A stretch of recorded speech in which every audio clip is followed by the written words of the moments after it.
So we're here with best-selling author, journalist, and provocateur Milo Yiannopoulos. Thank you. Hi. Thank you. New York Times best-selling author, but I'll let it slide. New York Times It's best-selling one of the author. nicest introductions that I've been given in media recently. Normally people introduce me as a white nationalist, neo-Nazi, transphobe, homophobe, whatever. That only transphobe is true, by the way. So no, I'll let it go. It's a nice introduction. Thank you. Thank you very much. So you're over here in London for the Day of Freedom event that's coming Sunday. Why fly over just for this one event? Well, it certainly wasn't for the flight. I'm here, it's a charity for me, you know, so I came over coach, if you can believe that. I've been engaged in the messy, ugly, rancorous, vicious culture wars in America for a while, which are not for the faint of heart. And it can be difficult for Brits to wrap their head around just why the left and right in America are so brutally horrible to one another. I think it's because Americans, even Americans who are perhaps not very well educated, are really engaged in political issues. They know their stuff, they know who their local congressman is, and they care. By contrast, you know, let's say for the sake of argument, the white working class in Britain, you've got Made in Chelsea and Only Way is Essex stars on TV admitting they don't know who the Prime Minister is. That would never happen in America. And even people who, you know, are not necessarily in the most privileged socioeconomic position, if you like, really interested in politics. They care about why their society is organized the way that it is. And so they're very civically engaged in a way that Brits aren't. That's one of the things that drew me over there. And I've been engaged in a business of spreading the gospel of free speech as one of the undergirding principles of our civilization, along with, you know, democracy, capitalism, the rule of law, and all the rest of it. That's the stuff that Britain didn't invent, but possibly more successfully spread to the rest of the world than any other country. Okay. And I've noticed on the college campuses, you know, this stuff is going awry and all the rest of it. I knew that the situation in Europe was bad. My jaw hit the floor, and I spent my life doing this stuff. I had no idea that it was quite as bad as it is. When I heard that somebody had been not just arrested by an overzealous cop, but convicted in a courtroom, you know, at public expense, of making fun of Nazis on the internet. Because a British court had decided that it is up to them to decide the context of a particular joke or remark, or even just word or stunt, and punish you accordingly because some hypothetical person somewhere might be offended. Now, you may say that this Count Dankula guy who taught his pug to do Nazi salutes and to jump up when he said disobliging and horrible things about Jews is a fairly unsympathetic character. I don't think it matters, because one thing that I've learned in America that is unarguably true is if you stand by when they come for somebody else you don't like, it won't be very long before they come for somebody that you do.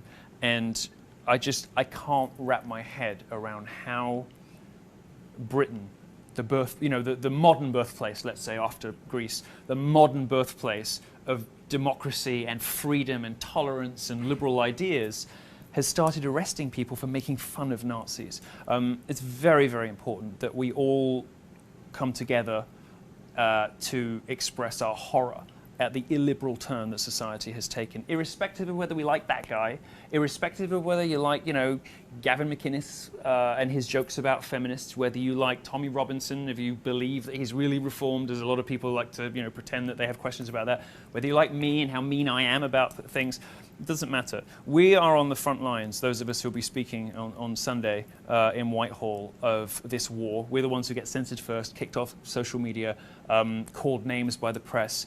And we're going to just explain to you briefly on Sunday, in the time that we have on stage, what the consequences might be if ordinary Brits don't stand up and say, enough is enough. So do you think that free speech is under threat in the UK in a greater way than it is in the States? It's different. What George Orwell didn't foresee about America was that it wouldn't be the government that would be infringing on people's rights to self-expression. That's happening here.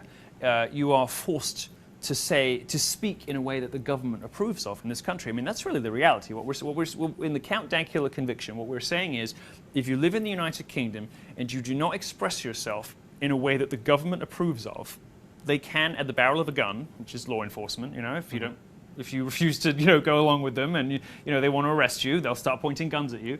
What we're really saying is that a barrel of a gun, the government can tell you what words you're allowed to use and what jokes you're allowed to make. Now, that's the future that Orwell envisaged. What Orwell didn't foresee was the situation in America, which I think is worse, which is private citizens policing one another through the institutions and organizations and corporations that they have formed in the private sector. So in America, you've got universities, you've got the media, and you've got, most importantly, Silicon Valley and social media, policing the language of other citizens. Always, by the way, in one direction. It's always left policing right, and I don't think there's any serious disagreement about that. It doesn't matter whether you are a conservative or not. It doesn't matter whether you agree with position X on immigration or position Y on taxes. The political trajectory of censorship is quite obvious and quite clear. So, if I may, so what made you shift your sort of career over to the States rather than the UK? Well, what happens in America matters everywhere, and if you fix it there, you fix it pretty much everywhere. I also happen to think that Europe might be a bit of a lost cause. Okay. If you look at what Angela Merkel has welcomed into Germany over the last decade, if you look at the things like Count Dankula, I was worried. I posted something on Instagram, and it was sort of semi-flippant, but not really, about whether I'd be allowed in my own country, because so many libertarian and conservative journalists and free speech activists have been turned away at the border. Now, I hold a British passport, thank goodness, but were it not for that, I wouldn't be allowed in this country. Okay. And I'm thinking to myself over the statements that I've made, I'm a gay man and I'm deeply skeptical about Islam as a belief system. I don't like it much. I think, the more devout Muslim you are, probably the less you fit into modern Western liberal democratic capitalist societies. If you're somebody who reads their namaz and really believes this stuff, I don't think there's really a place for you in the UK or the US, or there shouldn't be. That's quite a strong position. I understand some people are going to find that a bit of a strong position in the UK, particularly because we have such a large Muslim population, most of which is fairly well integrated. But that's my position. I should be allowed to express it. Lauren Southern, a Canadian activist, was turned away from the UK for leaflets that said Allah is gay. It's barely sensical, let alone offensive, and the idea of it was just to sort of poke fun at the oversensitivity of some bits of the Muslim community, and more importantly, the hypersensitivity of white liberals to their favorite minority groups getting offended. Meanwhile, of course, turning a blind eye to vast Pakistani rape gangs over decades. But please don't tell any jokes about don't tell any jokes about the religion. That is deranged. That is completely deranged. And for this country to have got itself into that situation, I sort of wonder whether it's lost and too late. So my calculation was that I could do more good in America and make more of an impact in America. Americans, of course, like boisterous, bolshy, arrogant, Brits who are full of themselves. They have their place over here as well. Well, sure, but Europeans have quite a proud history of wandering over to America and reminding them how they should be doing things, whether it's Alexis de Tocqueville or Hitchens or me. Americans are quite accommodating of refugees, if you like, free speech refugees from Europe.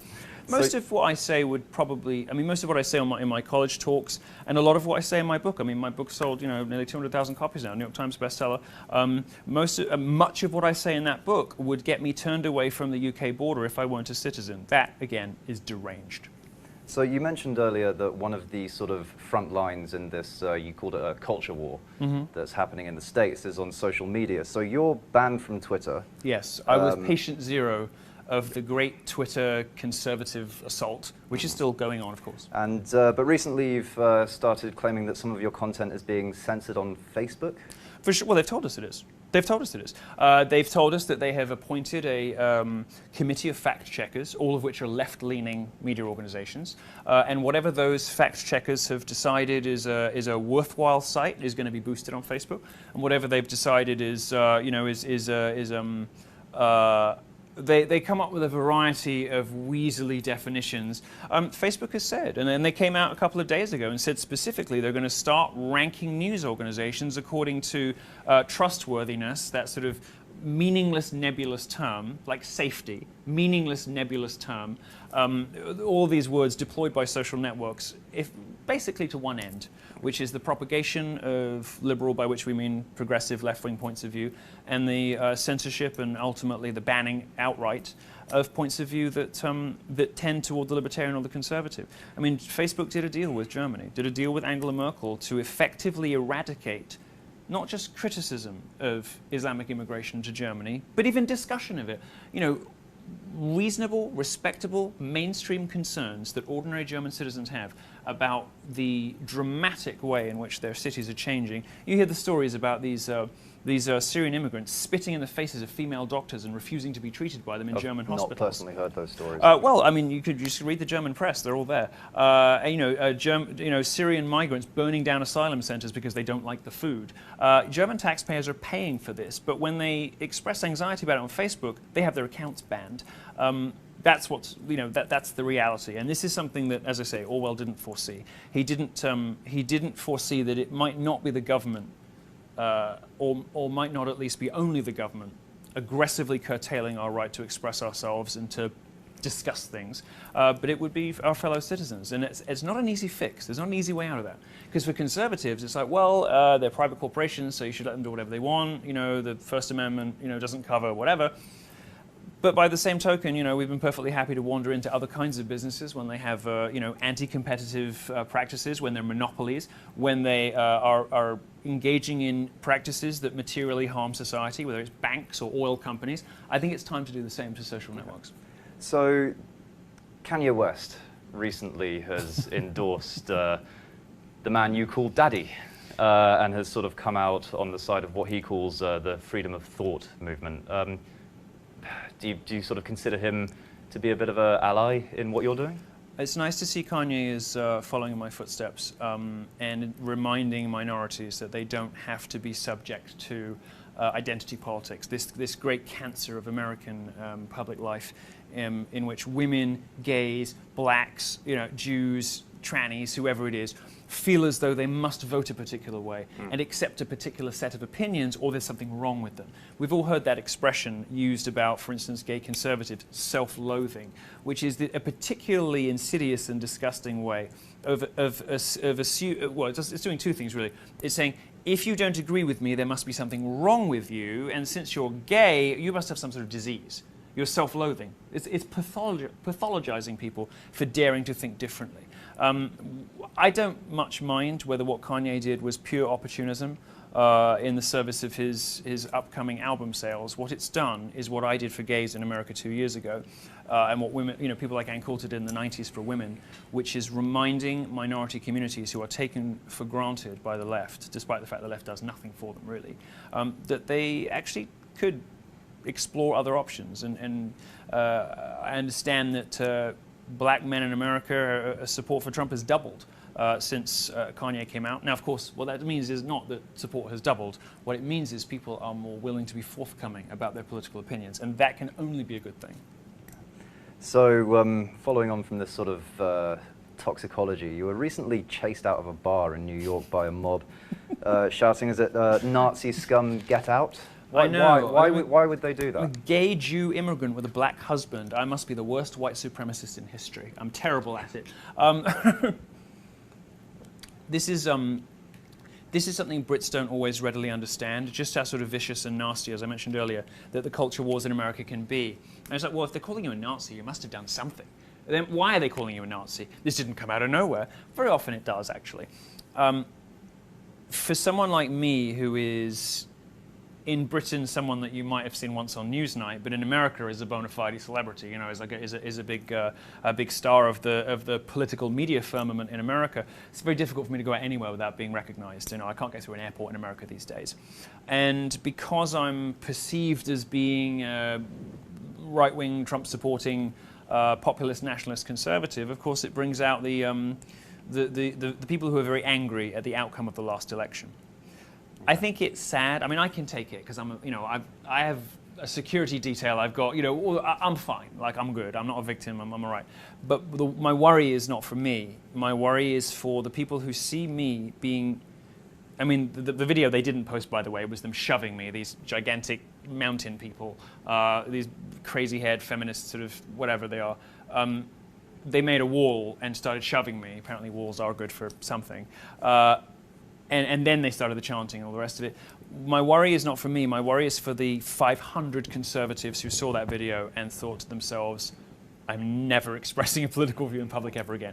And indeed, Cato Institute last year, 76% of people who described themselves as moderately right of center said they were afraid to express their political opinions in public. Meanwhile, only 30% of people who described them, it was about 29, 30% of people who describe themselves as very left-wing are worried about expressing their opinions. What that means is that culture, the media, politics, you know, our body politic and our general sort of civil society isn't just slightly left of center, but rather very left of center and panders to the very far left. And there are no consequences for being a runaway monstrous person, or even in the case of Antifa in the United States, a domestic terrorist smashing towns up as they did at UC Berkeley when I tried to give a talk about cultural appropriation. The most harmless, silly, rarefied academic, you know, storm in a teacup. I was going to give a talk in a Native American headdress and say, actually, it's wonderful that we can all celebrate and enjoy each other's cultures. It's not racism. What are you talking about?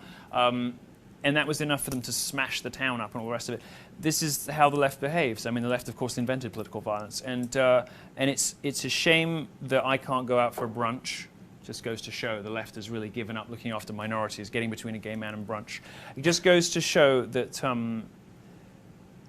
really who is being censored and whose speech is being policed and controlled. There's only one word for that: it's oppression. You know, when you're terrified of expressing yourself in public.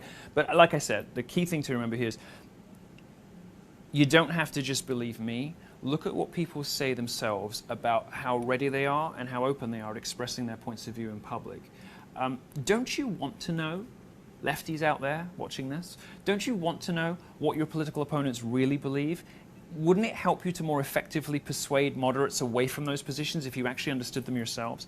My hunch is that these people screaming Nazi in bars to get rid of conservatives, you know, to chase them out of having a quiet, you know, gay brunch, they're screaming hysterically at people they don't know on the basis of books they haven't read and arguments that they don't understand. In my view, having been in America and researched this stuff and lived it, and I've probably been on more college campuses in the last 2 years than anybody else in the world maybe, my experience of this is there's some PC on the right. You know, the religious right certainly has things that they don't like being talked about either. There's political correctness in conservatives, but it is dwarfed by the demands for right-thinking, you know, public pronouncements of speech on the left.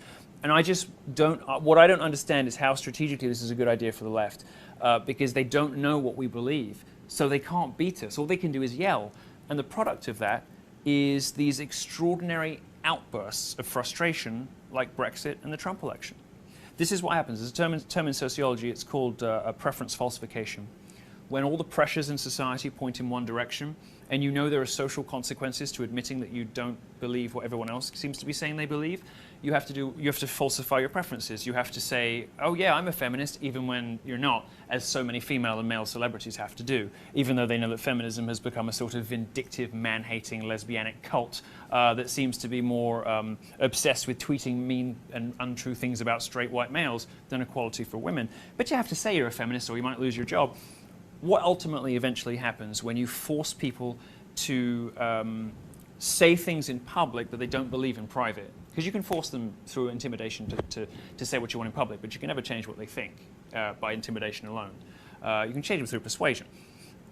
What happens is it builds and it builds and it builds, and you get what's called a preference cascade. The fall of the Berlin Wall. Suddenly, all these countries were just like abruptly and totally like westernized overnight. Why? Because they were never really into the Soviet Union in the first place. They just had to say they were. And this is what happened in the Trump election. It was this sort of outpouring of frustration, 30 years of censorship and oppression and the frustration that came out from that.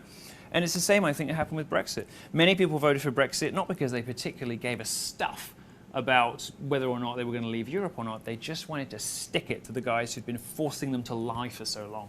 And that, to me, is a recipe for misery and misunderstanding and conflict. And I would much rather everybody could come to the table and have lively debates, but the left doesn't want that. So You talk a lot about people being politicized one way in public, afraid to express themselves. Where, if asked, where would you say you sit on the political spectrum? One of the reasons the left is so frustrated with me in particular isn't just because I demonstrate that nothing bad happens when you express yourself right up to the limits. And I don't want everyone to be like me, because I can be mean and I can be a little bit, churlish and spiteful at times. I don't want everyone to be like me, but I think it's important some people are. Nothing bad happens, though, when you tell a bad joke about one of your protected victim classes. Nobody dies.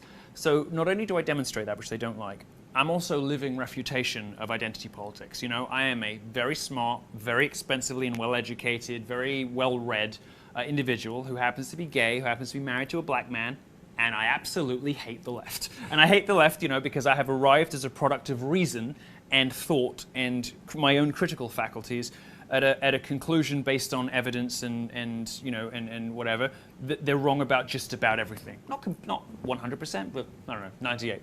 I really just don't agree with them on anything, and they can't handle it. And the third thing I think that annoys them, to answer your question, is that I'm more iconoclastic than we're used to seeing from conservative figures. I mean, you watch a debate on most TV shows, and CNN and Sky, they're particularly bad at this. The conservatives especially are really, really boring. I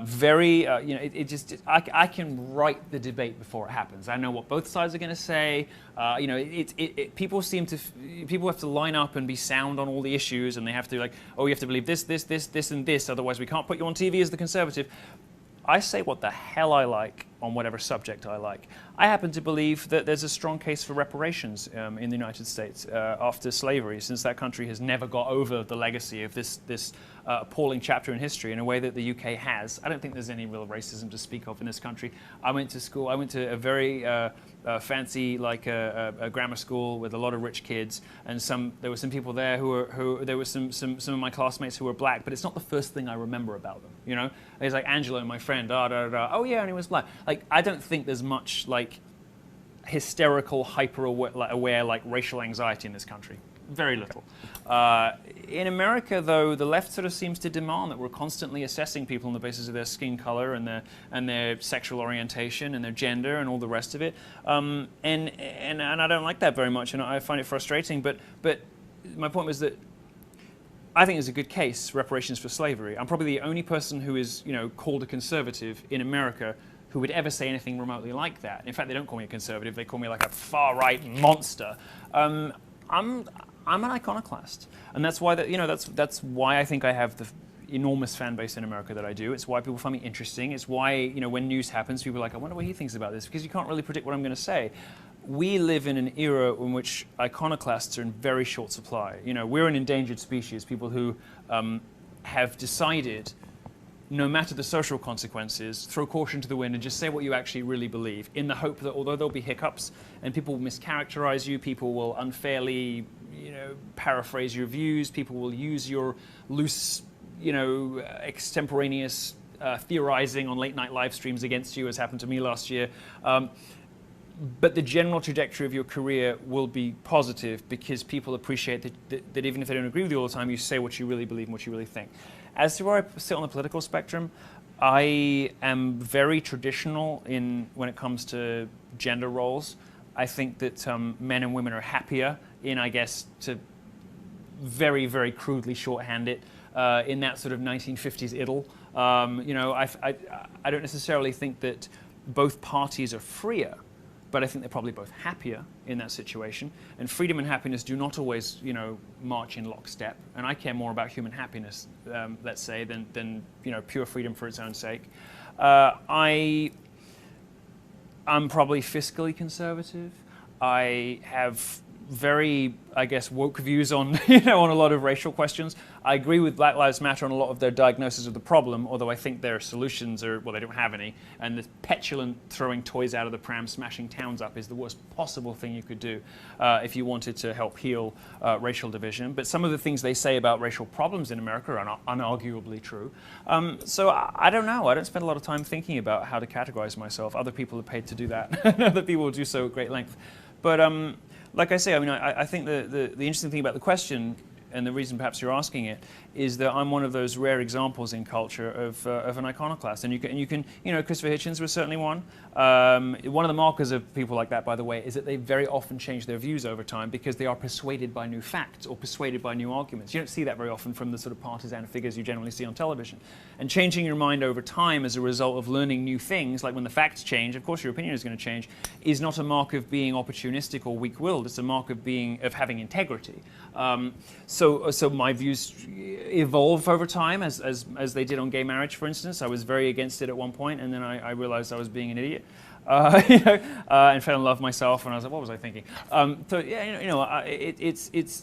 We have Camille Paglia, the great feminist critic, who is confounding to both sides in various ways. That's if you can keep up with her pace of speech. Right. Well, we My have that in goodness. common. But read her in the books. It's much more. It's much more tolerable. You've got people like Bret Easton Ellis, who was an enfant terrible of the 90s, and Marilyn Manson, who similarly, although Manson's gone off the boil, he kind of did an anti-Trump thing. I was very disappointed with him. You work long enough in culture, you see all your heroes go soft. But Bret Easton Ellis has gestured gently toward his frustration with the insanity of Beverly Hills and Hollywood in general, and his sort of sympathy for a lot of the reasons people might have voted for Trump. I'm drawn to people like that, and I'm one of those people, and I think we need more of them. So you brought it up, a late-night live stream triad that you went on. Mm-hmm. The media at large claimed that you endorsed sex between young boys and older men. I don't think anybody really believed that, but I think that me talking loosely and humorously, by the way, about my own experiences, had I been left-wing, would have been celebrated as an example of somebody bravely, grabbing their demons by the horns, and finding their own way through whatever. I made a couple of off-color jokes. If I were to have that time again, I'd probably make even more jokes because the ones I made weren't even particularly good. But I make no apologies for speaking loosely and experimentally, if you like, about something that happened to me and something that I thought was interesting and provocative.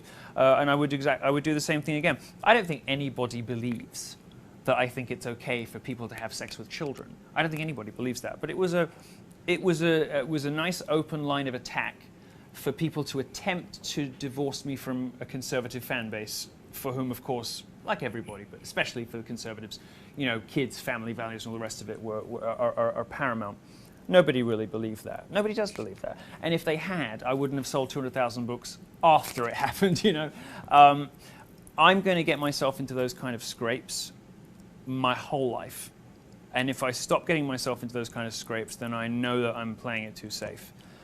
For every one of those, there's 20 things that I've said on national media or in my book that have touched millions of people, in some cases, in America.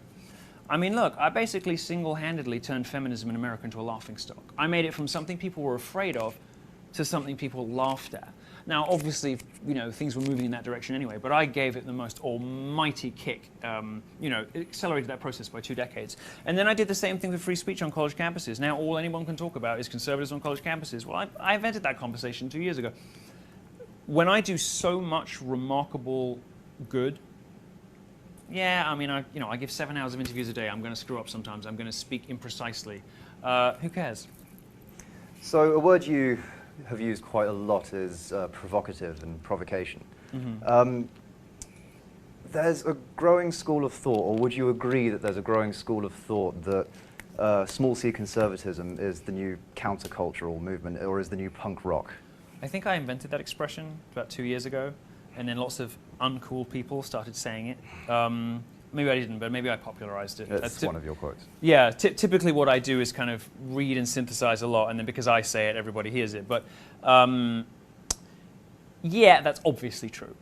Obviously, it's true that if you take punk or counterculture, you work out what that means. So it means saying something that goes against the grain, established opinion, the opinion of your parents. I mean, remember, it's now the older millennials who are the rabid feminists. It's like bitter 35-year-old BuzzFeed bloggers who have the kids who are, getting up to mischief on the internet.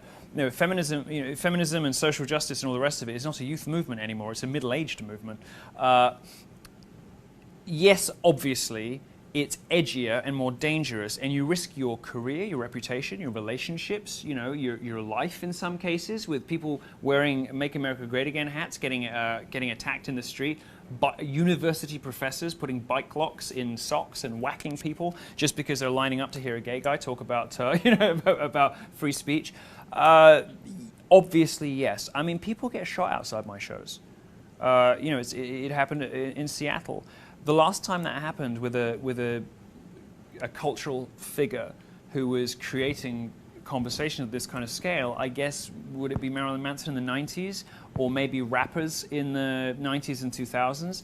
Who else is having people so invested in such a serious and transformative and profound matter of conscience and politics and philosophy and all the rest of it, that people are pulling guns on one another? I don't take any pleasure in people hurting one another, and I've spent my entire political career speaking out against political violence and saying that words, the answer to speech you don't like is more speech and never violence. But I do think it's, choose my words carefully, this is going to turn into another February, but I think I can go to bed satisfied that I have turbocharged and helped to guide some of the most important discussions happening in America, and that I've done so utterly against the grain of every prevailing power in culture. If I'd been left-wing, I'd have a show on HBO by now. I'm smart, I'm funny, I'm popular, I'm personable, I'm good-looking. Like, I could do whatever I wanted in media, But I chose instead to go with my conscience, and that has cost me dearly. And I would do it exactly the same way again. I've carved out a different kind of celebrity. Marilyn Manson is never going to be as big as U2, right? Bret Easton Ellis is never going to be as big as J.K. Rowling. But they are deeply loved by a large slice of the public for reasons that go way beyond merely being entertaining or merely, writing good songs. They're people who have shifted culture, shifted conversation forward, and I hope to always be one of those people. I hope always to do that, and I'm always going to be like 6 to 9 months ahead of everybody else. I'm always going to get in trouble. People are always going to think, oh, he's gone too far, and then 9 months later, everyone's going to be saying it. And so long as that continues, and I keep myself out of really serious trouble, I'll be happy. And hopefully fewer people will get shot outside of your shows. Look, let me be clear. I don't want people to get shot outside my shows. I'm not saying that that's a success indicator for me. But isn't it interesting that if you look at look at it clinically, where are the flashpoints where people are getting really, let's say, excitable, boisterous, things are spilling over into violence? I take no pleasure whatsoever, and like I say, I've spent my entire career arguing against violence as a response to ideas. But I don't know who else produces the sort of reactions that I do. Tucker Carlson on Fox last week very kindly said, nobody upsets the left like I do. And I think it's and it's true, with the possible exception of the President of the United States. I think I'm probably the person that annoys the left the most. And they go through a variety of different strategies and reactions, like, oh, Milo who, pretending they don't know, like they hate read me every day, and then doing that thing. Not reviewing my books, despite the fact it's the best-selling book in the country for 5 weeks. Calling me names, trying to push me out of bars. They go through a variety of different tactics and strategies, but the one thing they're always doing is talking about me. And that's because I embody this counterculture that you're talking about. And I don't take any pleasure in anybody getting hurt. But I do think that what I'm doing is important, and I think that its significance is reflected in how seriously people obviously take it. I mean, what happened in UC Berkeley last February was so amazing to see a university, by some measures arguably, one of America's 2-3 best universities, in flames.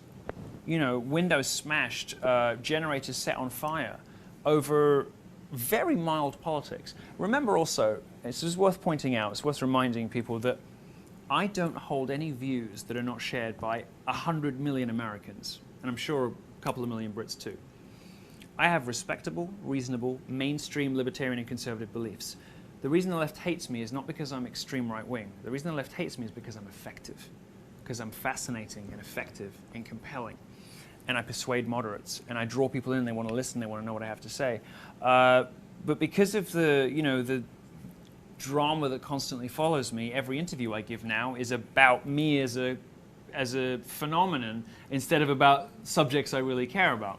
That's why I want to do Sunday, because it's an opportunity for me, no offense, free of interviewers, to be able to say what the hell I want about a subject I care about, which is how did the modern crucible of liberal democracy, the country that, everywhere in the world speaks English, they wear our suits, they have our system of government, for all four corners of the internet, everywhere that the British Empire, everywhere that England in particular touched, is a better place to live than the places that England didn't. You look at Canada, Australia, United States, all of Europe. What an amazing and incredible artistic, cultural, political legacy. And look at us now.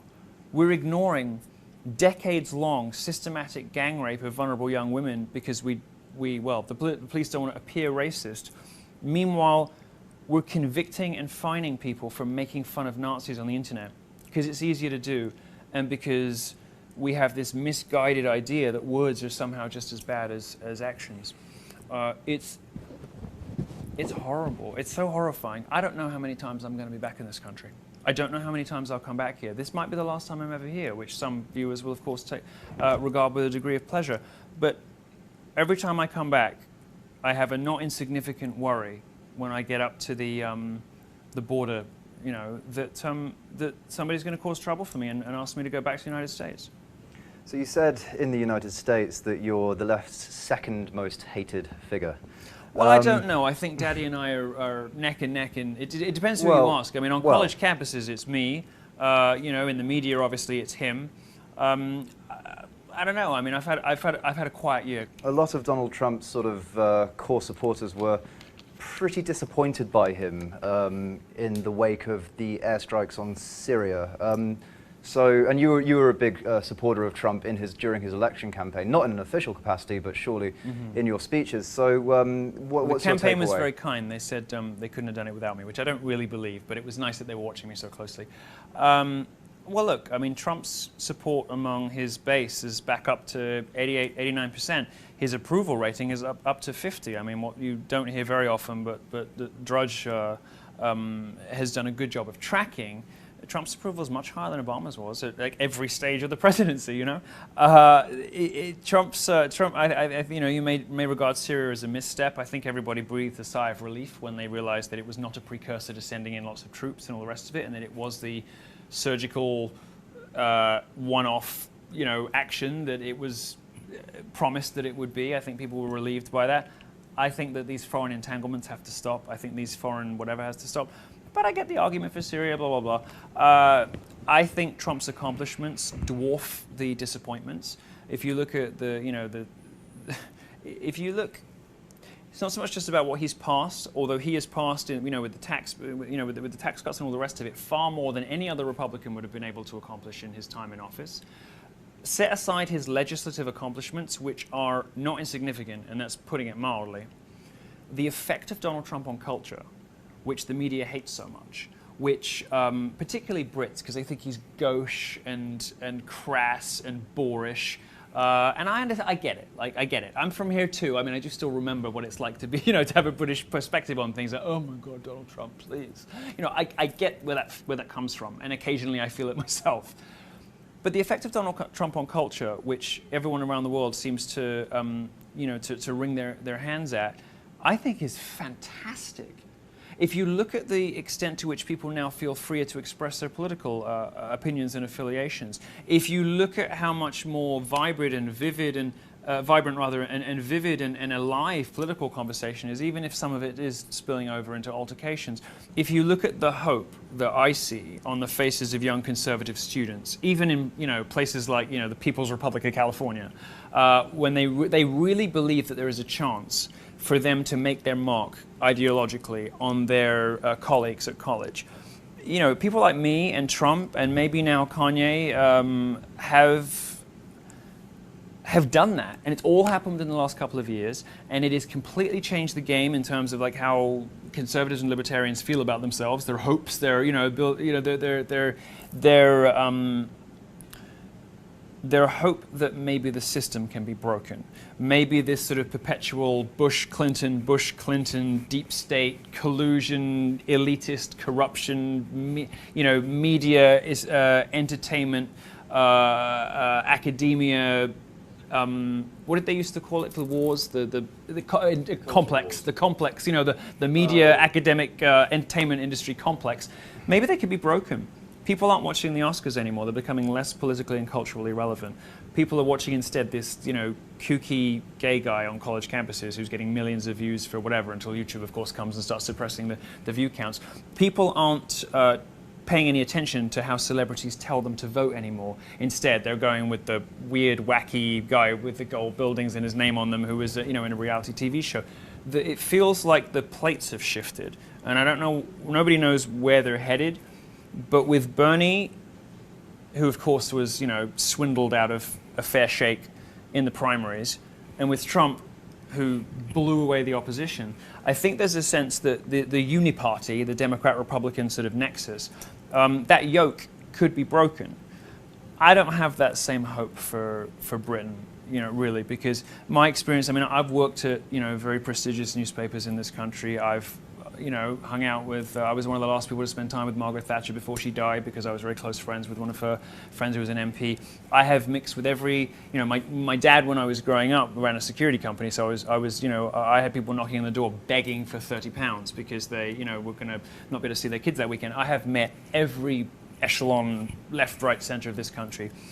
And there's just a sort of feeling here of, like, not quite can't be bothered, but oh, darling, don't make a fuss. And there's that little thing in the British national psyche of not wanting to make a fuss, not wanting to go there, to be outrageous and gauche and strident. And that's one of the reasons I didn't survive very well in London media, but have survived brilliantly in America, because they embrace people like me. That sort of unwillingness to be seen to really care. There's a problem in Britain, and there's a problem with, and you see it, the sort of dull, lifeless eyes of all the commentators you see on Sky News and the BBC. They don't really, really care that much about what they're talking about. Trump cares, I care, Kanye cares, as difficult as it can sometimes be to follow his lines of thought. I think people respond to that, they like it. Marilyn Manson cared in the 90s, and the religious right clearly didn't care that much about the social issues, because if they did, they would have actually passed some laws there instead of just focusing on the economy like they always did. No, they just used it as a stick to beat the left. I think people are realizing there are cultural figures, there are political figures out there who actually care about what they're talking about, and Americans are responding to that. Brits don't, and that's my worry for this country, is that people are just going to not want to make a fuss, and it's uncool in this country to be seen to care too much. You have to sort of be diffident and not be too strident or whatever it is. Well, on Sunday there's going to be a stage full of very strident people, and I hope that we can ignite some tinder, in the British public consciousness, and we can get people to actually start to really care about this stuff again. Because it seems to me, you've got this sort of conflation, this concatenation, this commingling of Labour and the Tories that are sort of indistinguishable. I know we've got this weird little Corbyn socialist, fad that'll die in 5 years. Ultimately, the establishment is this sort of blob, that just moves whatever way it wants to and ignores the will of the people. Brexit was British people saying, actually, how about you listen to us for once? Sod the lot of you. Maybe on Sunday we can achieve something of the same about free speech and free expression. This is a country built on trolls. The pamphleteers of the 17th and 18th century, which became, the great tradition of political polemic, and the pamphleteers of the 18th century, which eventually became The Spectator, which is still, the most interesting magazine in this country. That was trolling. It's overstating, but with some substance, to poke fun at hypocrisy or to make people look at things another way. maybe we can ignite an appetite for trolling in this country. And trolling, virtuous trolling, trolling for Jesus or whatever it is, There's no harm in really caring. And there's no harm in caring so much that you don't mind who you upset. And that's the message I would like this country to learn. And if it doesn't, I can't be here. Wow. Well, thank you very, very much for joining us, Milo. You're welcome. It's been a distinct experience. We will make America great again.